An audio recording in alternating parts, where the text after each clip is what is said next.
This, my friends, is the Logitech G915 TKL, and along with its GL linear switches and industry-leading LIGHTSPEED wireless technology, it might just be my most anticipated gaming keyboard of recent years. Now, rather than give you a fully fledged keyboard review with the usual information, something that by now you'll be able to review on countless other channels, let me instead give you a very brief overview of its build and core features, i.e. the stuff you ought to know, and then simply demonstrate why this is arguably the best keyboard for competitive FPS, and you didn't even know it. So in its box you'll find the TKL sized G915, a micro USB 1.8 meter charging cable, the LIGHTSPEED USB adapter and extender, which you may or may not need to use based on where your system is positioned, and the only thing that's really missing is an additional carrying pouch given the compact nature, and potentially wrist rest, though neither is really needed. This variant features an aluminium top plate with steel reinforced plastic base. Keys such as shift and space have very little to no wobble, and actuation is both smooth but potentially a little scratchy for the first few hours. However, that was something that wore in quickly, and those that I now use most are very consistent across the board, the switches of which we'll also discuss shortly. The keyboard itself comes in at a width of 368mm, depth of 150 and height of roughly 22, and that's before utilising the feet. Now those feet will provide roughly 4 or 8 degrees of tilt, which does provide more than sufficient space to prop it over my XL2746S base, something that the Vexed players who angle their keyboards, either at home or esports events, will certainly appreciate. Now I'm a big fan of Logitech's inclusion of both the media keys and specifically volume scroll, because such scroll wheels have proven essential to me in clutch situations where I've needed to quickly increase volume to hear opponent footsteps. There are also a few dedicated buttons on top. One is for game mode, one for brightness, and 2 for swapping between LIGHTSPEED and Bluetooth, which is a feature you might find particularly useful if you have a 2PC setup for streaming, or if you use Twitch chat on a mobile or tablet. Launching into GHUB will then provide access to some extensive RGB control thanks to LIGHTSYNC technology, and I only wish I had the G560 speakers to take full advantage. Now lighting is not something I particularly care about, as I simply set it to a static colour, but it is both incredibly bright and uniform. And here you can also set up a bunch of alternative functions or macros, in addition to seeing your current battery level, which is suggested to last at minimum 40 hours, depending on if RGB is enabled and at what brightness. This kind of lifespan is not something I can really test, but their claims do seem pretty accurate.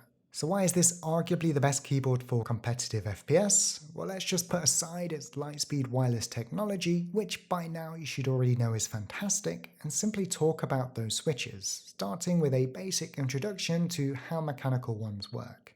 Now this is a traditional Cherry MX Red switch, which has a total key depth of 4mm, actuating halfway at 2, i.e. that's the point at which you'd start to move or pop an ability in game. Now beyond this point to bottoming out, the key will remain active, and it's only once resistance from the internal spring pushes it back up to its reset point, which is also 2mm in this case, that the key will disengage. This is the area I refer to as the dead zone, and it's something that, if done badly, can negatively impact movement. So here's my issue with many gaming switches. You really shouldn't reduce that initial actuation point without also reducing the total key depth of a switch by at least the same amount. Without doing so, you would effectively increase the distance after actuation to bottoming out, which is something the majority of FPS players will always do with movement on WASD, thereby increasing the dead zone and thus the total time it takes for a switch to bounce back up to its reset point. This will absolutely impact your ability to dodge efficiently in game,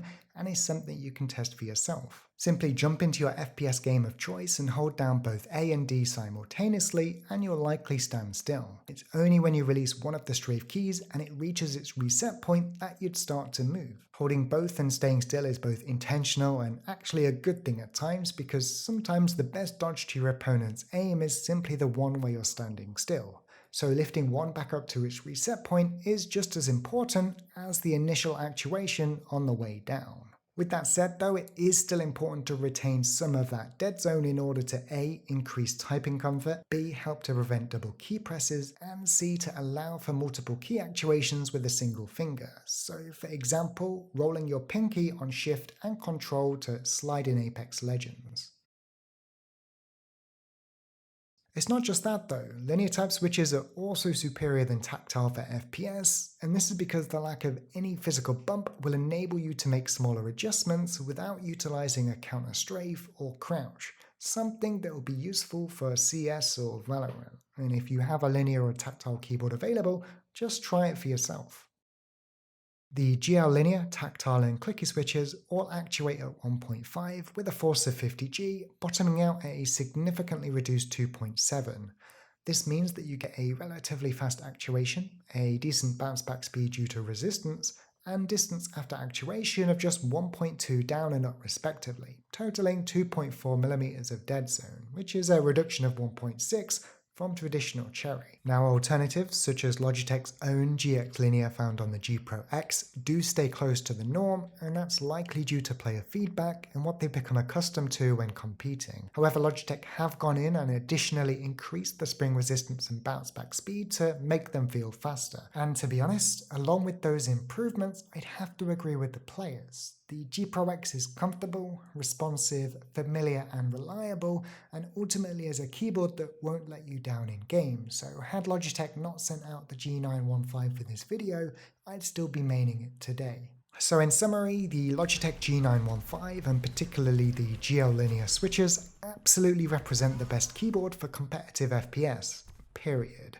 I will however mention the same notion I always do when it comes to a gaming keyboard, and that's simply that your mouse and its ergonomics, weight and sensor, your monitor and its refresh rate, pixel response times and signal processing delay, your graphics card and its PC's FPS output, and your own capabilities and the limits of human dexterity will always have the most impact on your ability to hit things in game.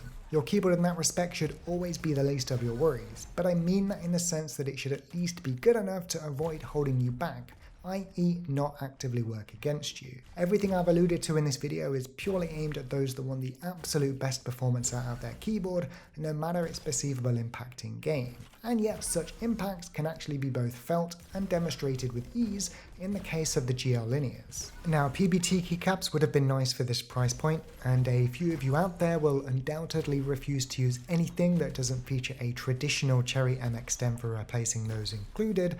But if you can see past those unavoidable inconveniences, then I'd absolutely recommend buying into this switch if you're a competitive FPS player, because it's not something you'll regret whilst in game. They're so absolutely responsive that, unless you're really against trying to get used to a lower profile switch, I really can't find a reason beyond the time it takes to adapt not to push you towards them.